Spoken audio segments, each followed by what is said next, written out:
Hi, my name is Gustavo, and today we're going to be making conchas.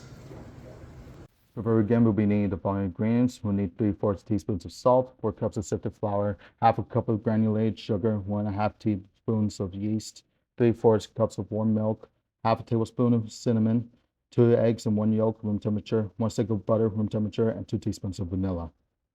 Okay, first we're going to start with our yeast. So put your yeast in a bowl as well as a tablespoon of sugar and 3 tablespoons of flour, and then mix well. You'll need to add the warm milk. Make sure it does not exceed above 110 degrees. Blend it well. After that, cover the bowl using a saran wrap and place it in the warm area and let it rise. This should take about 20 minutes.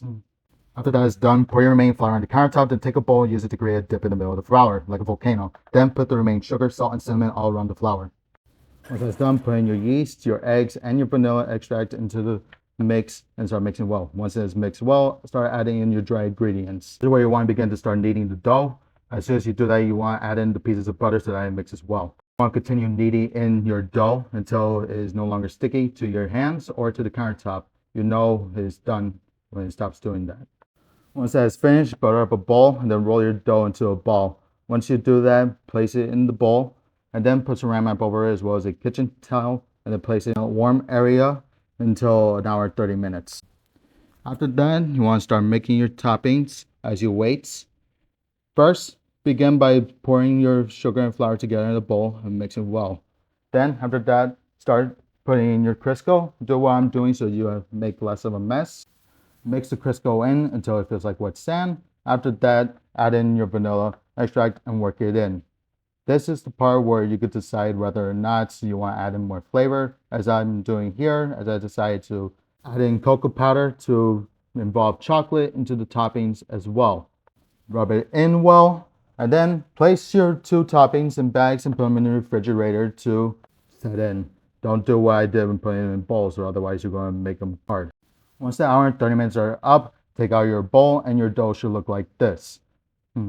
Sprinkle some flour, you'll be needing that for later, on the countertop.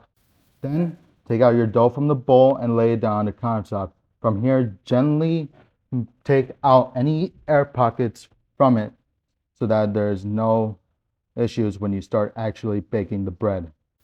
Once that is done, take out your knife or cookie cutter and start cutting the dough into 16 evenly pieces.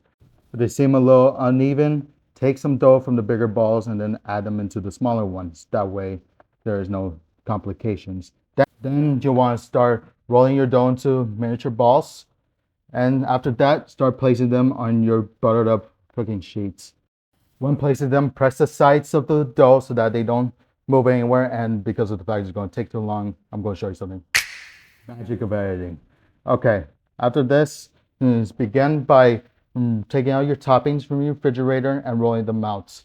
You want to roll them out into a little log so that way you could cut them into 8 or 16 pieces, depending on if you add the topping like I did. For here, I'm cutting into 8 pieces, so that is enough for all.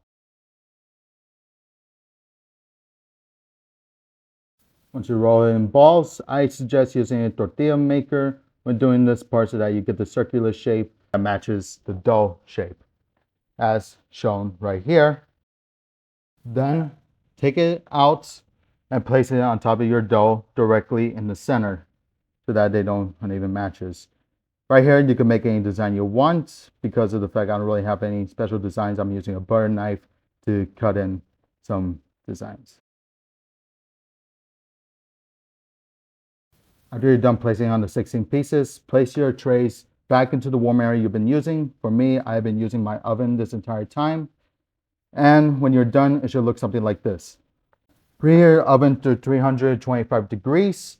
When it's done, place your tray into the oven for about 15 to 18 minutes, as it typically takes that long to bake conchas. Once they're done, take them out and put them on either a drying rack or parchment paper to cool down.